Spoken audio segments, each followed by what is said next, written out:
Well, hello there and welcome. Welcome to Smart Growth America's second annual Equity Summit. My name is Calvin Gladney and I am blessed to be the president and CEO of Smart Growth America. And we're just super excited for you to be with us, not just today, but for the next 3 days to talk about how we can all better advance racial equity and increase economic inclusion.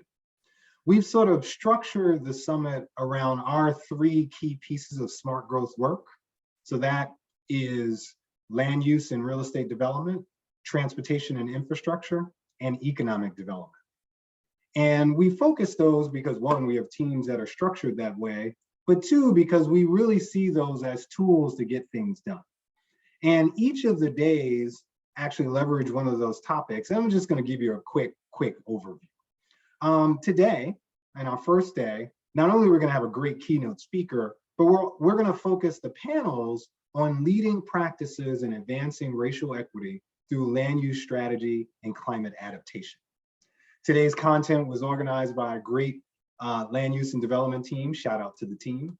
And you can read a brief discussion of that day's events that'll be on the screen shortly. The second day is our Transportation and Thriving Communities team. And in focusing on transportation, we'll talk about how to better leverage technologies and tools to address racial inequities and to elevate community voice, particularly in transportation decisions.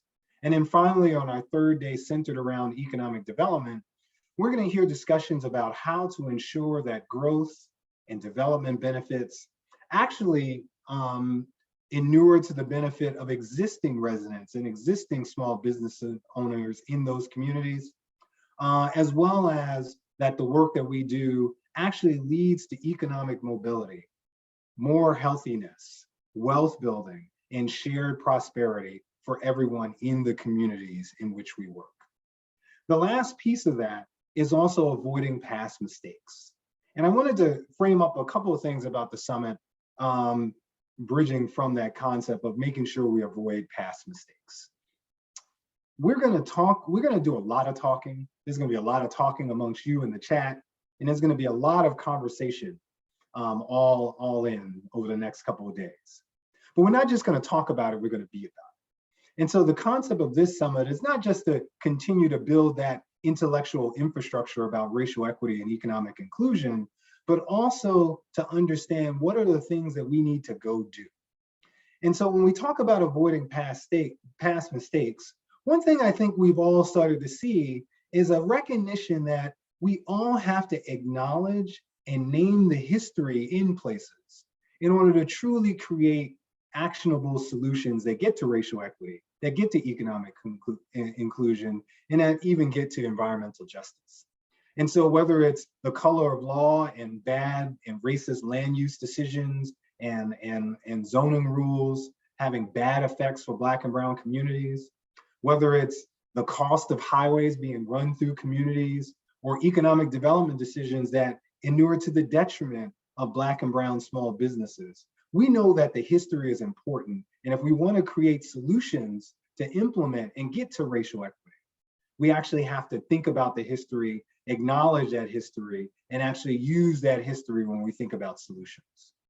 And as we use that history to think about solutions, we also have to think about our solutions themselves and know for a fact that when we talk about smart growth, when we talk about all the tools, even if you don't use the term smart growth, when you think about the things that you do on a daily basis to get things done, we have to think about, are we doing the things that acknowledge history, but also realize and remember that our solutions are not the destination, that our tools are not the destination, that frankly, even as we talk about smart growth is simply the map.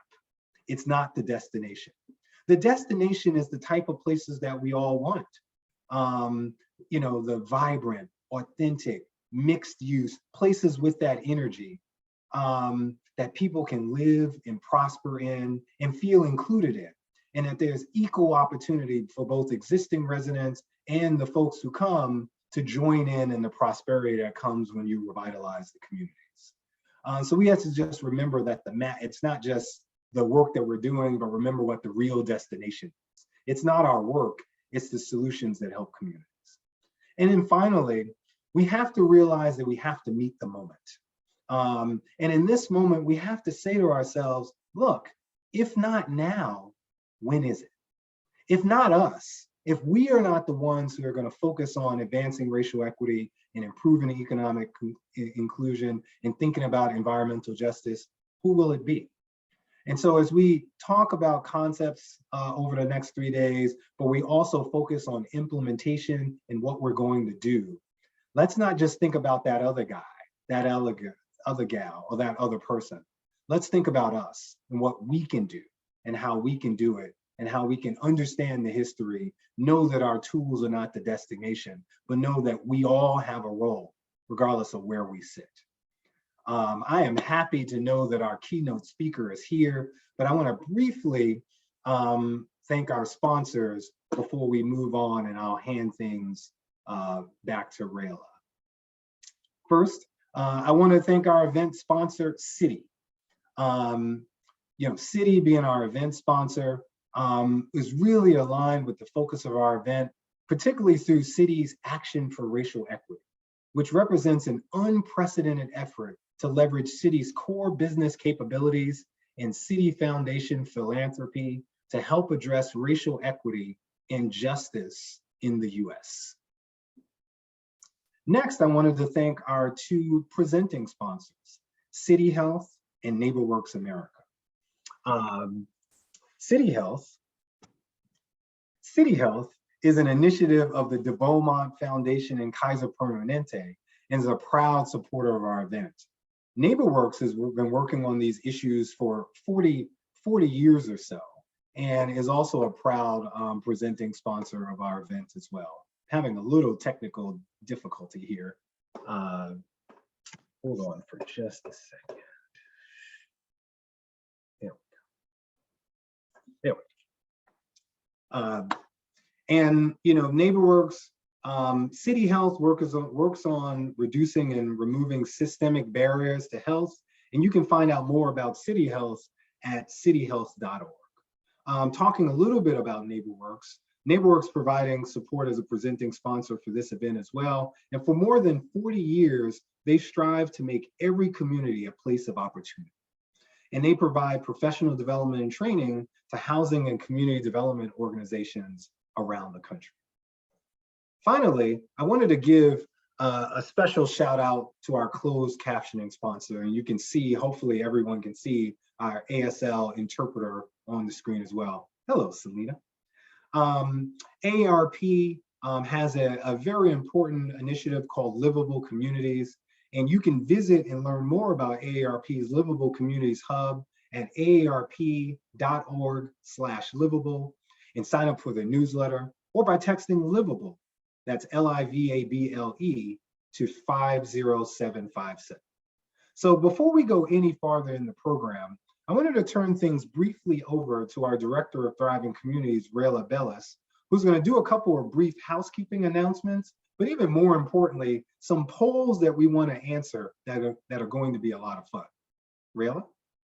Thanks so much, Calvin. As Calvin said, my name is Rayla Bellis. I'm the Director of Thriving Communities here at Smart Growth America. Just a few housekeeping announcements before we get to those fun polls.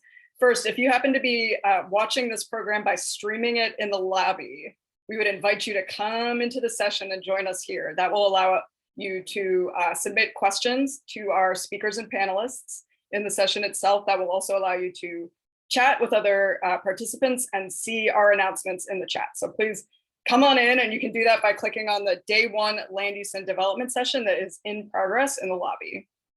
Second announcement, we will be recording this entire program. We're already getting questions about that. That will be available on our website and our YouTube channel shortly after the event, likely within a couple business days or so, so you can keep a lookout for that.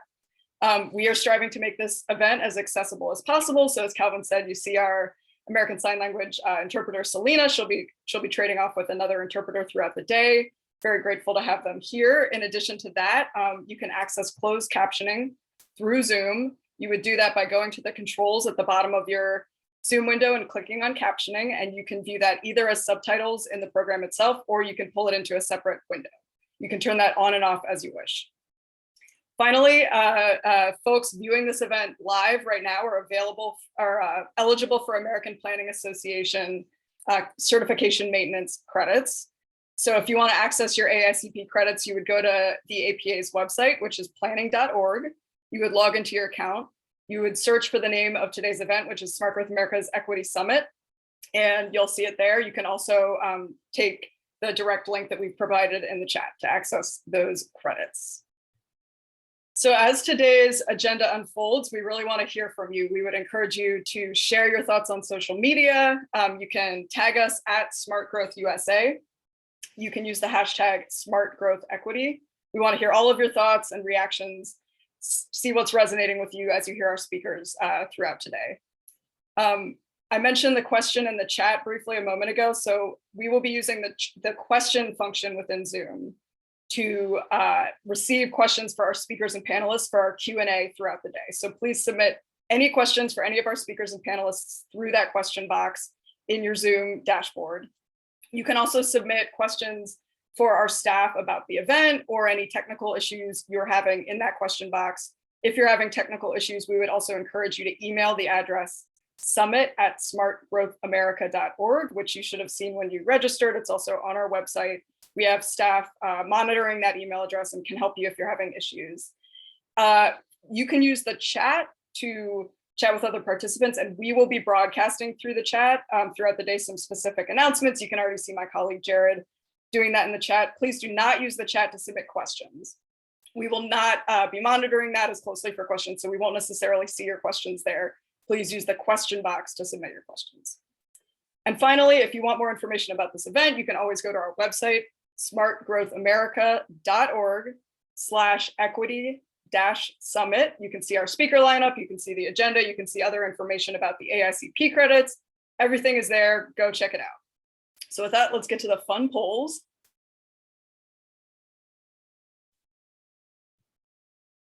Yeah, so before we begin our speaker lineup, we have 3 polls we want to do quickly to get to know who's in the room here with us, the virtual room, and what brought you to this event. So these interactive polls will allow us to see the results in real time. That URL on your screen, you can put that in a window in your browser. You can also just put that on your phone.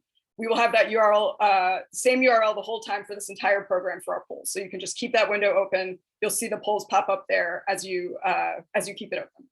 There's also a texting option. You would text that number on the screen, text Equity Summit 009, and same situation. You can just keep that text thread open and keep texting in response to the polls throughout the day.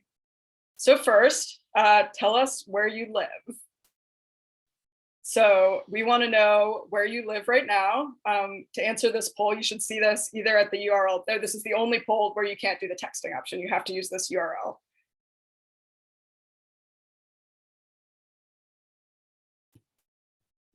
So once this is activated, you will be able to click anywhere on this map. Just one moment. Suspense is killing us. Where do you live? Okay, so now you should be able to click anywhere on this map to show us where you live. We'll see the pins come in real time. And if you are located outside of the US, you should just click anywhere outside of the map that is closest to your home. And we apologize that you're not included on this map.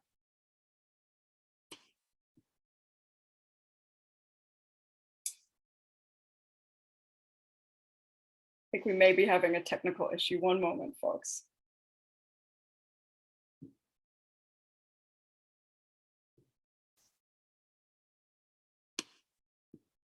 Stay tuned.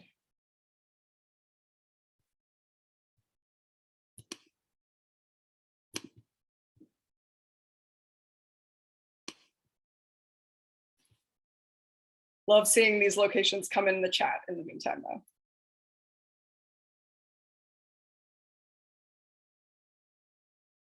All right, this looks good. Oh, all these pins, excellent. So we'll have this poll open for about 30 more seconds. And we can see there's a real mix here, so that's great. So you still have time, you can drop in your location on this map. Love to see this diversity of participation from around the US. And you need to call your friends in North Dakota and South Dakota and tell them to join. Yes, Montana as well, where are Montanans represented? All right, so that poll is done. Thank you everyone for your patience, and we'll go to the next one.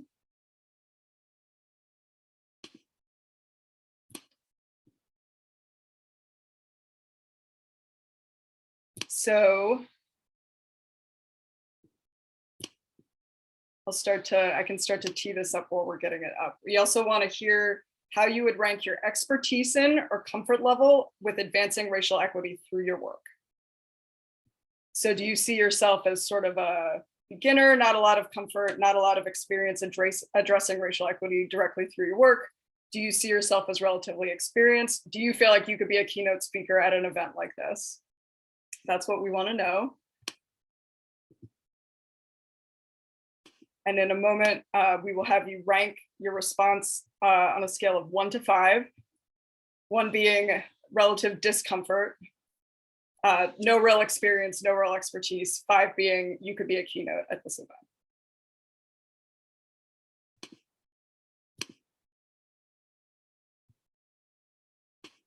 Just one moment. Loving seeing the responses coming in the chat while we get this going. Seeing some 5s, that's great, in the chat.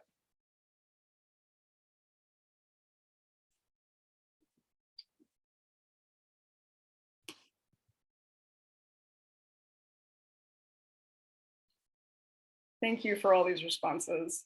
We're having a little bit of an issue with our slides. If we can't get it going in a second, we'll just go to the next poll question and do it in the chat like this, because I'm enjoying these responses this way.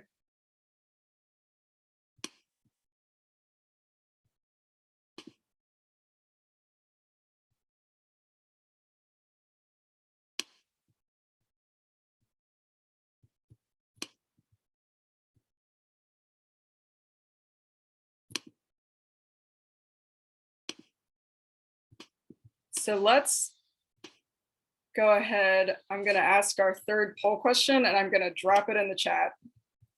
And we'll see if we can get our slides up in the meantime. Hopefully we can. Our final question is, what brought you to the summit today? So why are you here? And you choose the answer that best describes why you're here. And I'm gonna drop this in the chat, and then I'm gonna read them.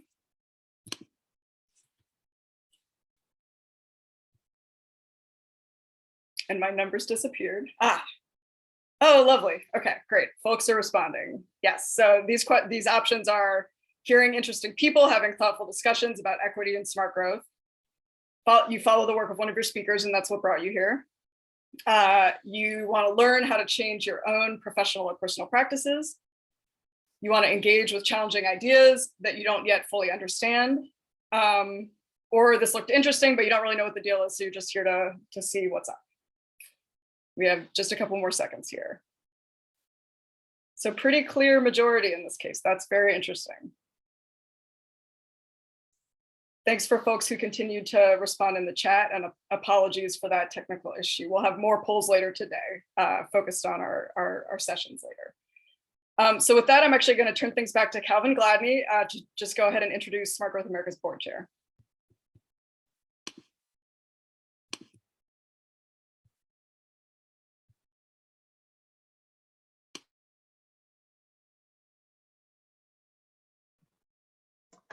Thanks, Rayla. And I am super excited to actually introduce one of my favorite people, Madeline Fraser Cook, who just happens to be Smart Growth America's chair of our board of directors. She's also the director of government investments and technical assistance at the Local Initiative Support Corporation. Many of you know it as LISC.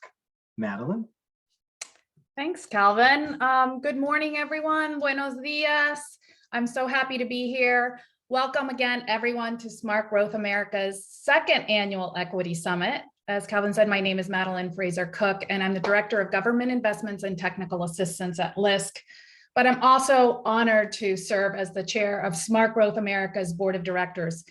Calvin, thank you so much for your great opening remarks earlier. I think they really do dovetail with a lot of what a lot of us are thinking and doing out there in the field. The board and I appreciate your leadership in helping SGA and the smart growth movement overall deepen our commitment to making smart growth work to advance racial equity and economic inclusion for all. Racial equity and economic inclusion and restorative justice are also very important to me personally, both as SGA's first Latina board chair, but also because it aligns so well with the work that I've done in the last 20 years on sustainability, affordable housing, and economic development efforts across the country. I'm so excited about this next phase of smart growth and to help Calvin and SGA work with each of you to create more equitable and just communities.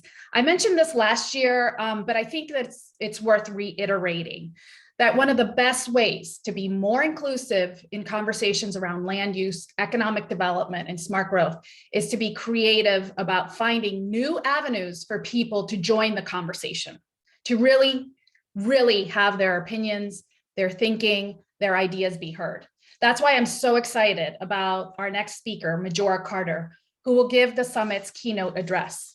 Majora is a real estate developer, urban revitalization consultant, MacArthur Fellow, Peabody Award-winning broadcaster, just all around an amazing person. And not only is she one of the first people to do a TED Talk ever, she's also responsible for the creation and successful implementation. And I'll say that again, implementation. We heard Calvin really stress this morning, of numerous economic development and job training programs, as well as technology and green infrastructure projects. And she's currently serving as Senior Program Director for Community Regeneration at Groundswell, Inc. Her work is grounded in the idea that economic justice empowers people and gives them the time and the space to participate in these conversations. It gives them the confidence to be creative and to insist on being heard. So with that, please help me welcome Majora Carter. Majora.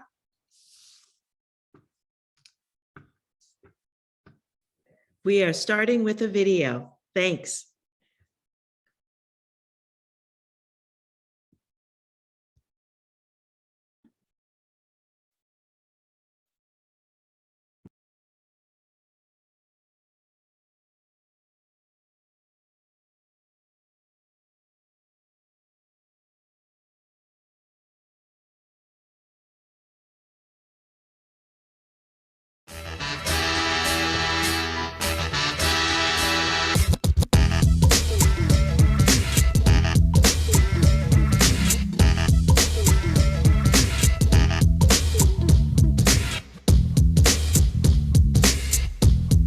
I grew up during the era of what is not so affectionately known as the burning Bronx, because it literally was burning. Landlords torching their own buildings because there was no financial investment coming into the community. You know, like in all sort of challenging times, something great will always come up. Hip hop was the thing that came up. It was just this incredible, incredible time. You felt like you were at the beginning of something amazing because it was like nothing we'd ever heard before.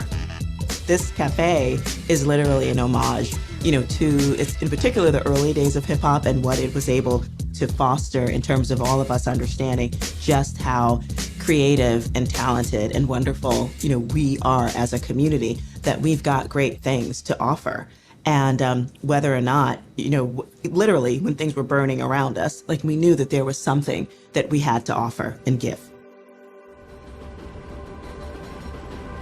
I was one of the kids who felt, you know, that I had to grow up and get out of this neighborhood. We were taught to measure success by how far we got away from our communities. I left in college. I only came back home when I started graduate school because I was broke and needed a cheap place to stay. I started my work in community development.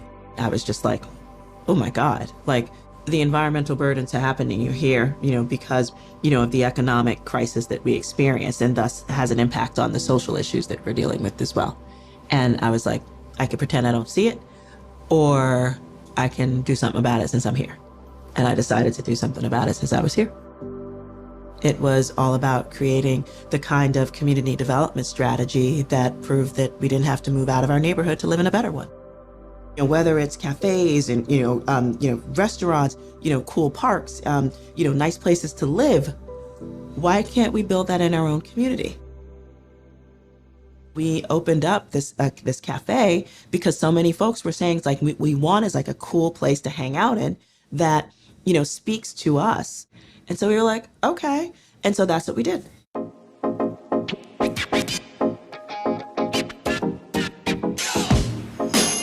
The cafe it's four walls. It's a vessel.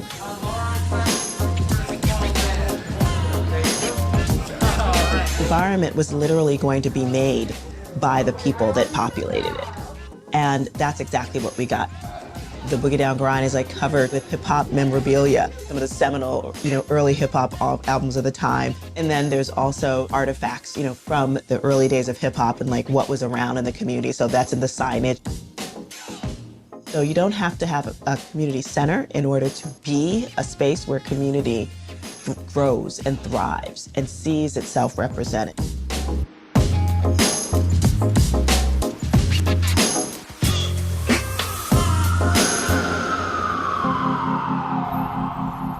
COVID was, I think like everybody, I was as terrified as anybody else was, just because we didn't know idea what was happening. It was hard early on, I gotta tell you.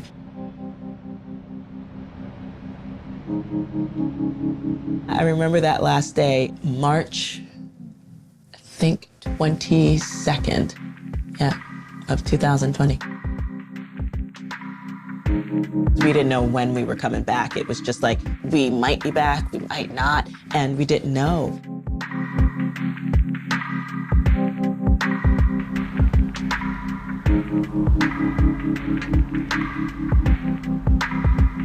As things started to open up, we closed, during the day because we just weren't serving any coffee. It just didn't make any economic sense to stay open. But in the evening, suddenly we became a bar. Being able to have outdoor seating was literally, I think, not just a gift for us to stay in business, it was a gift to the community. This is where they would all hang out together. And it really was just beautiful.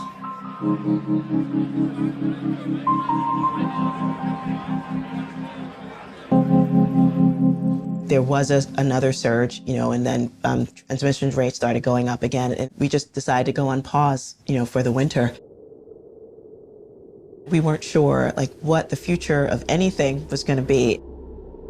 And then we got this sunshine in the mail. We won this grant from the Beyonce Foundation. It was awesome. And then that's when we started thinking, okay, so let's plan. We are going to be open, and we're going to have, the capacity to use our outdoor, again, once the weather's good. So let's start thinking about what that means.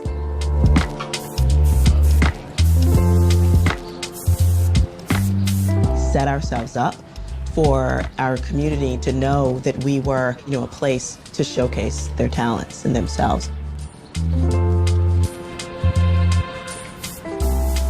I was like, okay, we really need to build a cool outdoor seating. The subway car makes me incredibly proud. It was a part of our history that people were just immediately drawn to it. So that makes me really happy.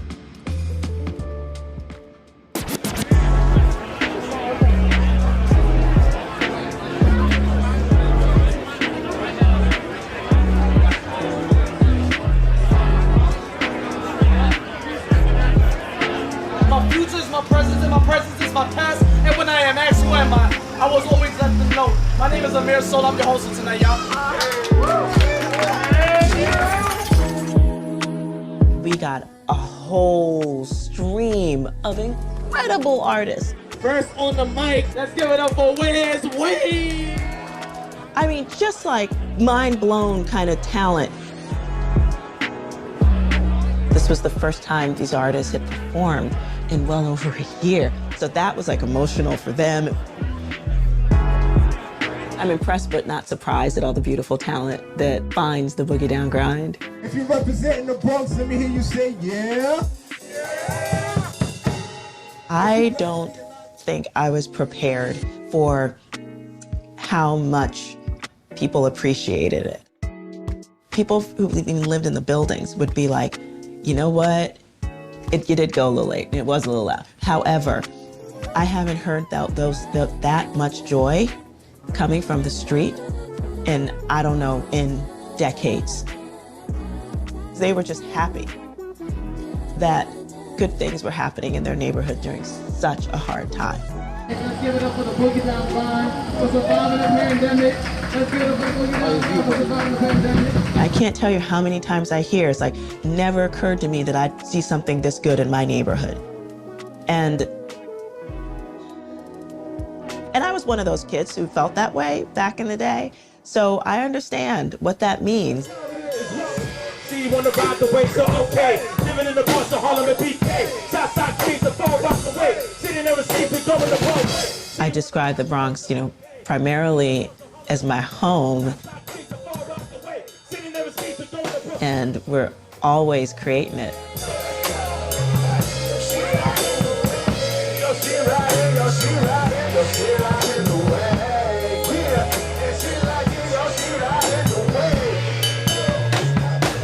We're, I think, a group of strivers. Yeah, that's what we do.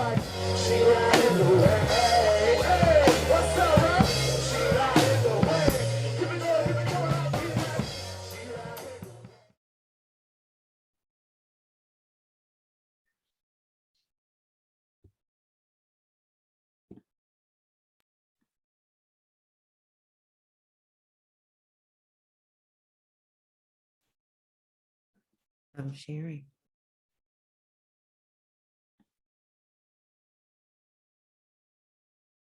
Hi, everybody. Thank you so much for humoring me and listening to that video, which makes me smile a lot. And I was there for most of it. So I'm glad you got a chance to see a little bit about what we've been up to. But I wanted to share just a few more slides. Actually, first, let me get rid of this thing over here because it's distracting. Hold on. Yes, so there we go. So despite all that, like you saw a little bit about what we do, but what it really reminded me of is something that Calvin said early on, that this journey around smart growth is all about the destination. Because you hear people talking about, oh, it's all about the journey, not the destination. Now, this is about the destination. What are we actually building through real smart growth principles and in good community development? And so for us, that cafe is a sort of a manifestation of all that.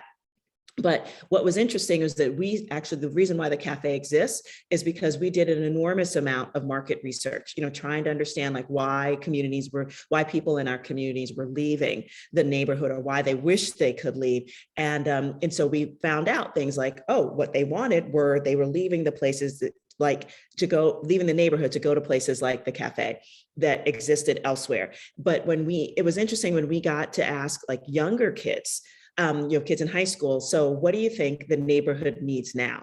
And they would say things like, it needs more homeless shelters, more affordable housing for really poor people, more community centers for the kids, and places like that, and more health clinics because people are chronically sick.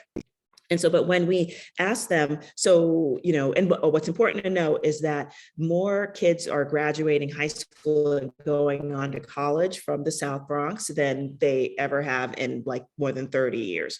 So it's important to note that that's what's happening. So we would ask the follow-up question to these young people as well. So are you planning on, coming back to the neighborhood or to a neighborhood like it once you get your degree and a great job? And they were just like, well, no, why would I do that? And it was because to them, everything that was in their community were markers of poverty. And so we wondered why they wanted to go to great places, that had like cafes and, places that really spoke to them and made them feel good about where they were. So with that, we had to ask ourselves, like, why is it that so many folks within the nonprofit industrial complex, within our government, and other policymakers kind of view our communities as places that really only need the things that these kids were actively saying they were running away from. And we asked the question, like, it's about poverty, right? So is poverty like a part of our culture? Like, is it a cultural attribute is it something that's worth preserving? And that's sort of policy wonkish. So we know we wouldn't ask that question specifically. But we asked them, what do you want in the neighborhood that you desire? What are you looking for? And so guess what? They didn't mention any of the things that were already present in their community. They actually complained about people not picking up after their dogs. They were just like, community centers don't speak to me. It's like every other piece of real estate is either a health clinic or a liquor store. And so why are we doing these things? But what they mentioned, the things that were the things, again, that they left the community for: the coffee shops, the restaurants, the nice parks, things like that, housing that matched their income. Like, this whole idea that these communities are unilaterally poor, where everybody is struggling, is actually not exactly true. But what it does mean is that it doesn't have the opportunity for people, to see other people that are like themselves, because there aren't places for them to see them. So one of the things, when we think to recognize that there were only two kinds of real estate development, specifically the kind that produces gentrification, which I think we're all familiar with, but the other kind is something that we call poverty level economic maintenance. And so in their evidence, you see it all over the place. And so as opposed to like a diverse array of food options, whether they're different dining options, decent grocery stores, et cetera, you'll find more fast food joints, greasy spoons, places like that. You'll find places where you can spend your money. But if you had other options outside of the neighborhood, that's where you go and spend your money. Because often the kind of places that are in the community are not the places that a lot of folks feel like that value them. I'm a girl who loves a bargain, to be honest, and I do love 99-cent stores. But after a while, it's like, if this is all that's in your community as retail options, and there's 3 on one block in my neighborhood, it's a lot. And pharmacies, it's a multi-billion, economic engine for our country because of all the chronic lifestyle health conditions that exist, and especially in American low status communities, from, diabetes and obesity and certain heart conditions in particular. So we see a lot of those, but and there are also plenty of other ways to get self-medicated, if you like. If you want to invest your money, or even just put it in a place where, a bank, you're not going to find any of those in these kind of communities. You'll find check cashing places or pawn shops, payday loan places, things that literally extract your own money from you in order to use it. And last but definitely not least, another thing that you'll find are things such as very highly subsidized affordable housing, and essentially places that have a highly subsidized and so affordable housing for very, very low income people. And so that is the concentration of all these things actually is not something that so just before anybody says, oh God, Majora really hates poor people, that's not the case at all. What I do hate is the concentration of poverty, specifically because it tends to exacerbate statistically all the things that we say we're trying to remediate in some way, from poor health outcomes to low educational attainment, to higher rates of folks being involved in the justice system, and most, I think, important, the lack of hope of people in their own community to feel that those communities can actually create the kind of destination that people want when they think about the quality of their lives. And so once we have all that, yes, I do think about, well, what else, just what's so crazy that's going on in those neighborhoods. But what they, I think, persistently do, even more so, is show that there's like they tend to make people believe that there's no value in those communities. And if there's no value in those communities, then of course people are tending to leave or not feel like they can care about the communities that they're in. But just because we don't see the value in it doesn't mean that other people don't. don't. So specifically, like we see lots of these type of signs in the community. We'll buy your house for cash, or personally, I've gotten like tons of, like almost every other day, I'll get these little things in the mail, asking me, don't you want to sell your house for cash? These are predatory speculators, or they found my cell phone. And essentially assuming that we don't know the value. And why do they assume that we don't know the value? Because we generally don't. We're not taught that. That's one of the reasons why, it's so easy to sell grandma's house, in a poor community. And then you watch gentrification, pop in like it was invited practically, but it's not. It's just that we haven't been led to believe that there's real value in our community and we act accordingly. But I love this particular response for when we take these signs down and we posted up about it. And actually amazing woman in Baltimore, wrote back because she has a little system that she started to implement, which is basically have her kids, her little children, call up the predatory speculators and say, get your hands off my inheritance, which I just love. So, but our approach to real estate development is about a talent retention strategy. And it's all about creating this like recognizing that that the community itself is a value. And that we just need to create more stickiness for people to see it. So you build, having a high quality built environment, commercially viable, year-round social spaces is a super important thing for us to have. Places that feel like you're building community without having a community center are the things that are important for folks. Quality housings for residents, with various incomes, with good paying jobs associated with it as well. So that if a parent, does raise their kid right, get them to school, all that good stuff. Maybe they want to live close to their parents, but if they're only building like very highly subsidized affordable housing for poor people, those kids can't live in those neighborhoods because they're not building that kind of opportunities for them to live there. So we want to see more of that. And again, do not conflate poverty as a cultural attribute. So one of the things that we did early on was think about how do you create more opportunities, on the land. When I first started, there was a huge waste facility that I talked about in the video. And one of the first things that we did was actually sort of counteract that with the idea of like transforming, dumps into parks, like literally changing the face of what people thought when they saw our community by transforming it into the kind of things that actually brought value and green and just beauty to our own neighborhoods. And so we built the kind of things that made them want to see that. And this is one of my favorite pictures in the world. It's me at the $3 million groundbreaking. You can see all I'm doing is posing for this photo because I'd worked 7 years for it. Thank you very much. And I was ready for my close-up. So there you go. But we went from this sort of beta version, into what, into this, which is the $3 million, investment that happened in our community. And it really is the kind of thing that just reflects so beautifully and so well on all of us that, folks believe that, this is a part of their community, almost like it's always been there. And yeah, I got married there back in 2006. And that dog is really, she's the first one who dragged me into the dump. Then I realized the possibility of it. So I actually owe my career to that little dog. May she rest in peace. And that's us with our first award, an award for excellence in urban design. We beat out Chicago actually for Millennial Park. So any Chicago people out there, sorry, but that's okay. Love you anyway. And so I told you a little bit about the Boogie Down Grind before in the video, but I want to just also share with you that sometimes when you're like changing, when you're disrupting anything, like, the idea that poverty level economic maintenance is supposed to happen in certain communities, there will be folks who will not appreciate it.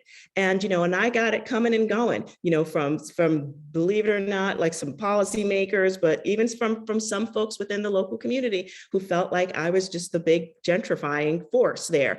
And so this was literally a protest that happened, and it was super ironic because it happened, it was against the coffee shop, and it happened specifically when we were hosting a meeting around the community's development to do, we were hosting a meeting around getting low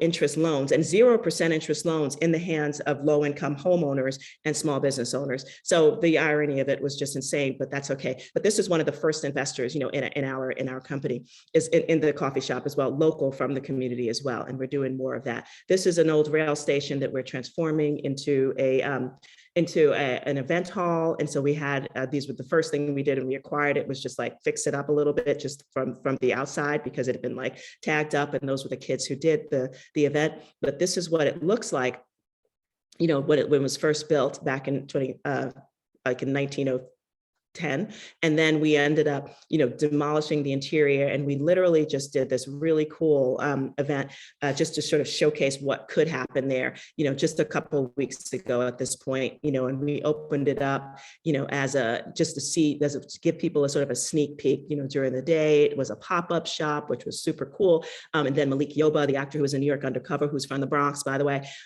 also, you know, hosted his series. It's about real estate development in New York, and in particular around Black and Brown developers.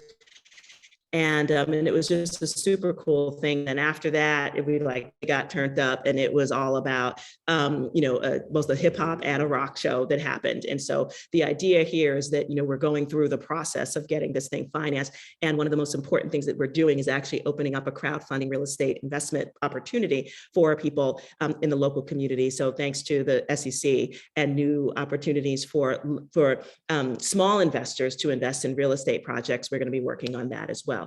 And then lastly, this is the kind of thing I think that sort of like will take us into the next questions that we're going to do. This is a former juvenile detention facility that back in the last decade, you know, I put on the city's radar as a place for redevelopment, for mixed income housing, mixed use commercial development. And it was really exciting because we were in the hopes of like actually transforming, you know, what has been essentially kind of dead space after there was no longer used as a jail, you know, into something that was thriving and beautiful for the community. And we created this incredible, you know, team. You know, we wanted to raise the bar for what would pass for real estate development in those communities, you know, in communities like ours.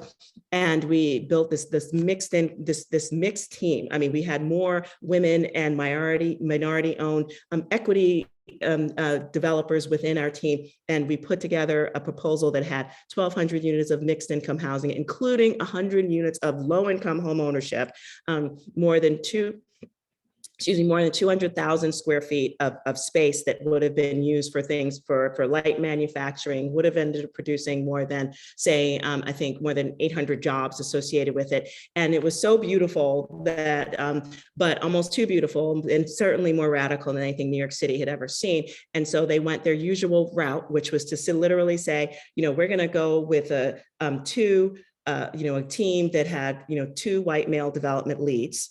We're going to build an extremely low income, you know, project with no home ownership and no real jobs associated with it. And that's what we've always done. And that was that. And so I leave you with this, is that, you know, this is what Dr. King's, one of his quotes from the letter from a Birmingham jail, about just having, you know, legitimate and unavoidable impatience, you know, to do things differently. Why? Because we can. And because we've seen things grow and that they can be transformed. And, you know, my work, you know, is basically all about that, because we want to show that you don't have to move out of your neighborhood to live in a better one. And, you know, I believe that so much that I literally wrote a book about it, which is available for pre-order now, but it'll be out in February of, oh my gosh, in just 3 weeks. So we talk more about exactly what's here. And so I thank you so much for your time and your attention, and looking forward to hearing all sorts of questions and stuff. Okay. There we go. Stop my share. Majora. Yay, hi. I just wanted to, since I'm on audio, give you a round of applause because it's virtual. And if anybody wants to do a little bit of that or put it in the chat, just to let you feel the awesome that you just gave us, I want to give it back to you. Thank you. I also wanted to just personally note that I don't know that I ever told you that I lived in the South Bronx in Grand Concourse Village at a similar time. We'll talk about that another day. Every time I talk to you, I learn something like new and incredible. I know, you know, I peel it back like an onion. You know, really do.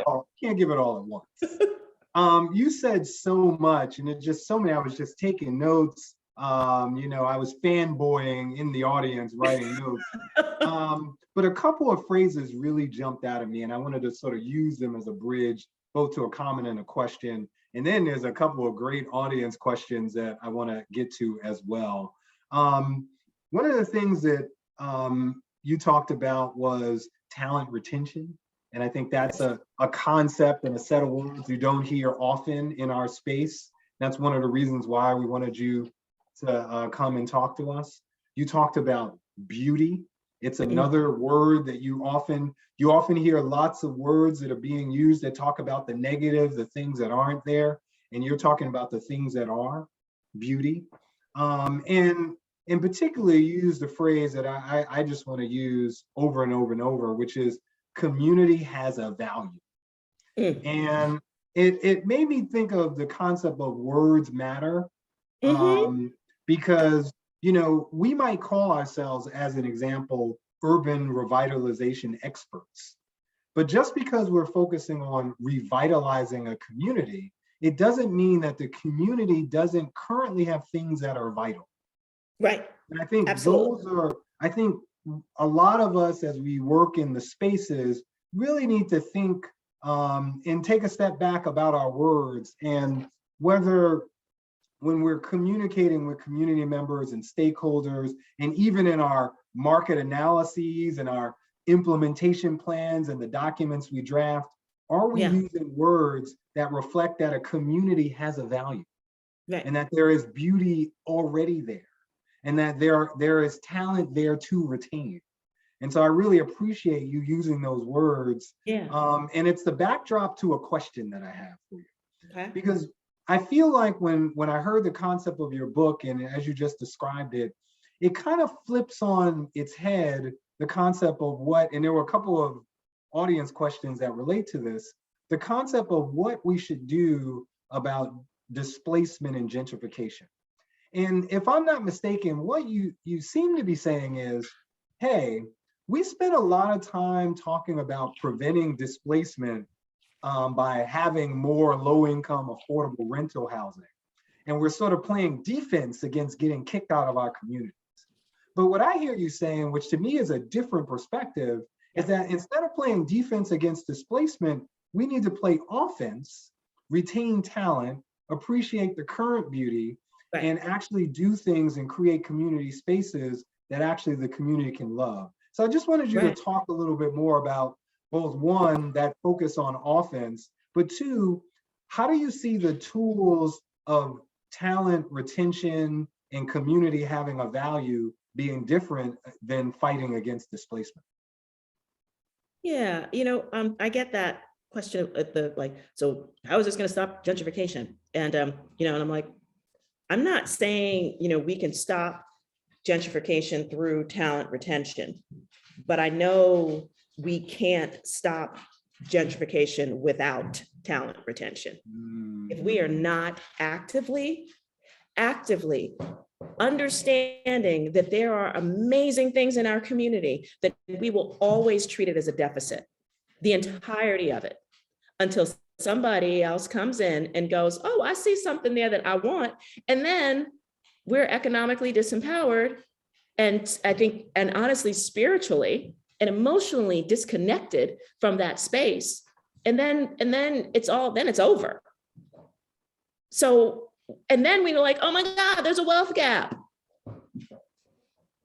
Because, you know, people have been led to believe that the house that their parents bought, you know, back in, I'll give my own example. My dad had to literally won $15,000 at a horse race in LA when he was a Pullman porter, came back to New York City, plunked that $15,000 on the home that I grew up in, because guess what, homie wasn't going to get a loan back then.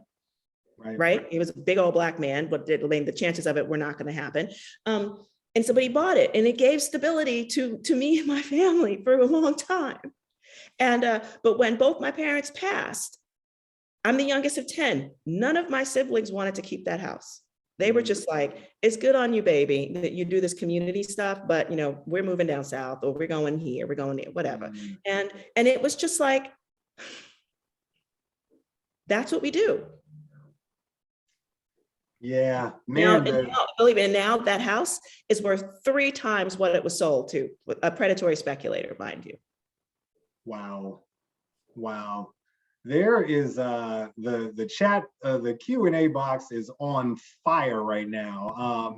And I'm trying to scroll through and people are sending me a bunch of the questions. One of the questions, just additionally on gentrification, but one of the, part of the origin story and both talking about your work in South Bronx and probably otherwise is investments in community that aren't buildings, but are parks and park space. And one of the questions were, well, how do we make sure that these quote green investments don't create green gentrification? What are the tools that we can use to make sure that, whether it's, green space or bike lanes, that one, how do you deal with the perspective of some community members that sometimes will say, well, don't do that because that's going to cause gentrification. Right. How do you have that conversation? And then two, do you have any tools that could kind of fight displacement that might come from this? I mean, first of all, there's also many more folks in those communities who want those things. Yeah. Okay, number one. And I mean, look, I got protested, by a small group of folks. I know their names. I know where I live, the whole shebang. But, but again, I don't think that they're the majority. And I also feel that, frankly, people in poor communities like nice things too. They want these things. And so the question, yes, there's that. But the other question is, how are we also creating opportunities for people to stay where they are? Like, that's the bigger question. Like, why are we just assuming that the second the neighborhood gets nice, that somehow or another, there goes the neighborhood? Because it literally often happens that way, because we're not building in the infrastructure for people to feel like, and not just feel, but actually be able to participate in the trajectory of their own community getting better. Like, I don't think it was super ironic that, we were protested literally the same day that we were hosting, during the exact same time that we were hosting a meeting to get, cheap debt, into the hands of people that needed it, so that they could actually stay in their homes, so they can build businesses. Because to people that don't understand, like, this is what we need in order to not be economically disempowered. That sounds like that's what white people do. As opposed to like, no, the reason why white people are doing so much better than Black and pretty much anybody else in this country is because things were handed to them.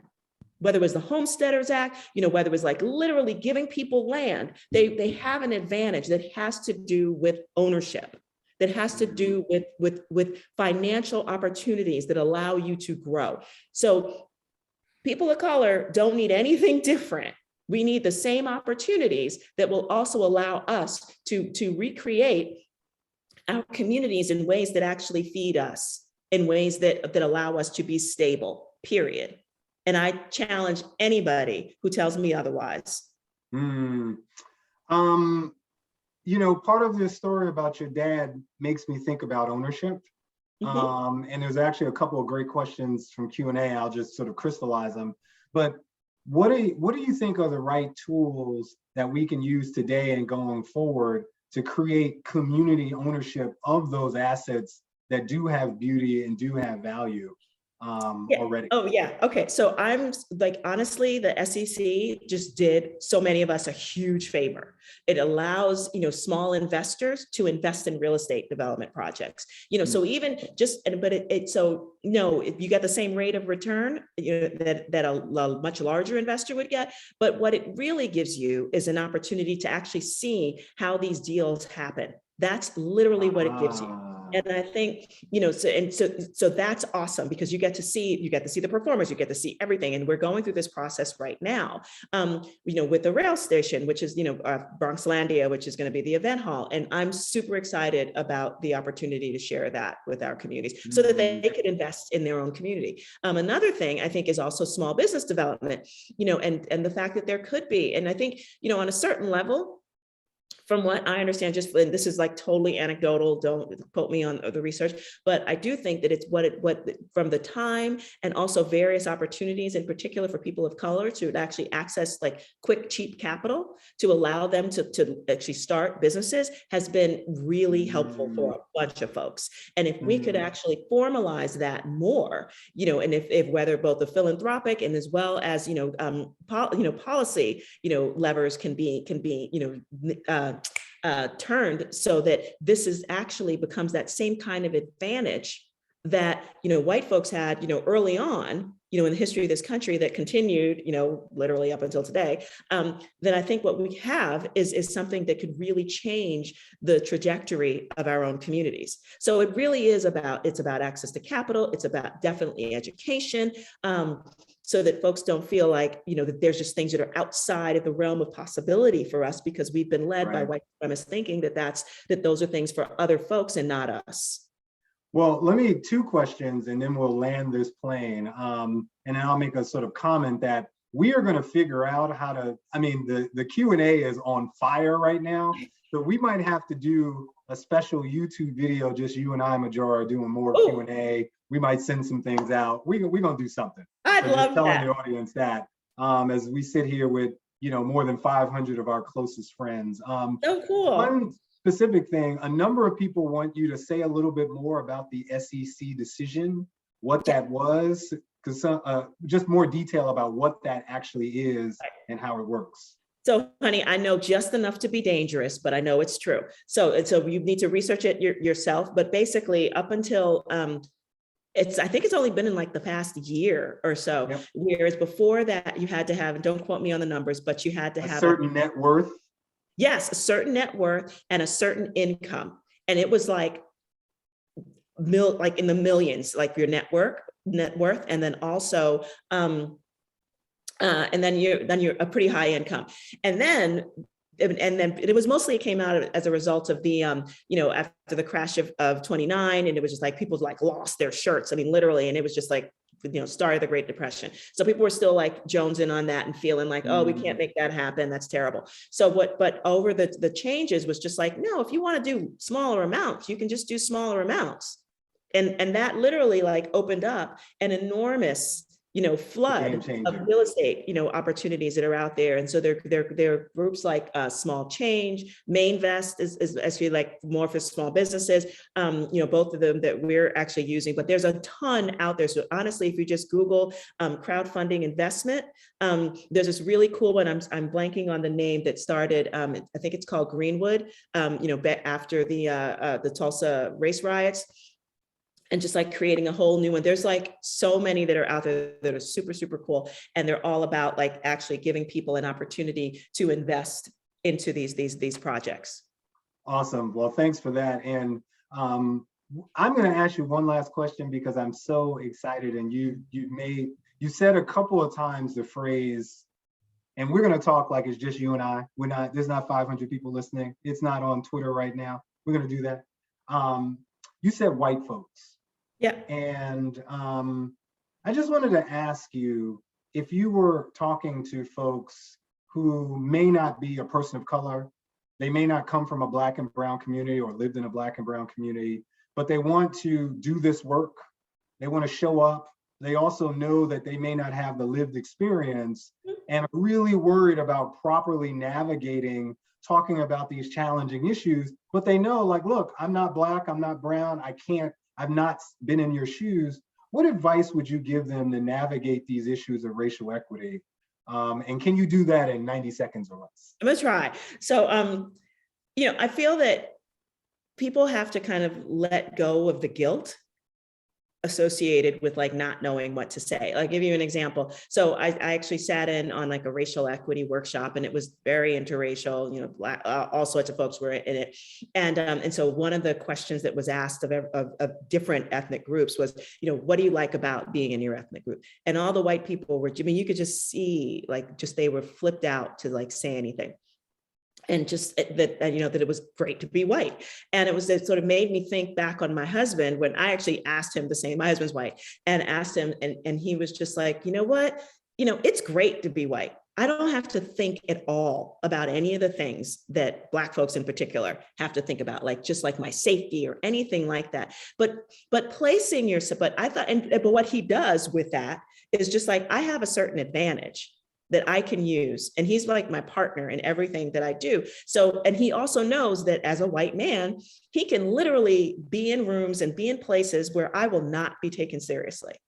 So he uses what he has. And so I feel like if you can just like, number one, ask questions, like no one expects you to know. And believe me, there'll be some folks who will be like pissed that you're asking, but there's many of us who are just sort of like, ask, we're going to tell you the truth, and it ain't going to always feel good, but you know what? You need to listen. And if you're open to that, amen. And then are you going to use the advantage that you have, not in some like guilty way, which makes you almost never give anything? Because you're not going to lose your advantage. Like, let's understand, you will never lose your white card, ever. But by you not offering to be advantage, you're the advantage that you have in support of other folks that don't, then that's not helpful. Awesome. Awesome. Majora, thank you for just sharing your personal story. Just to tell the audience, because folks in the chat like, can I get a copy of the chat? I got 100 questions. Follow up with Majora. We're going to figure out some ways to get more of the Majora experience out into the world. We're also going to snatch a couple of copies of your book and offer them to survey respondents. Thank you. Thank you.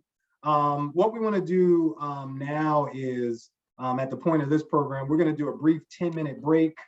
And when we return, our Vice President of Land Use and Development, Catherine Burgess, will introduce our next speakers. You can see in the chat, by the way, where you can get you can pre-order a copy of Majora's book, but just wanted to give you the audio again of a visual of thank you, Majora.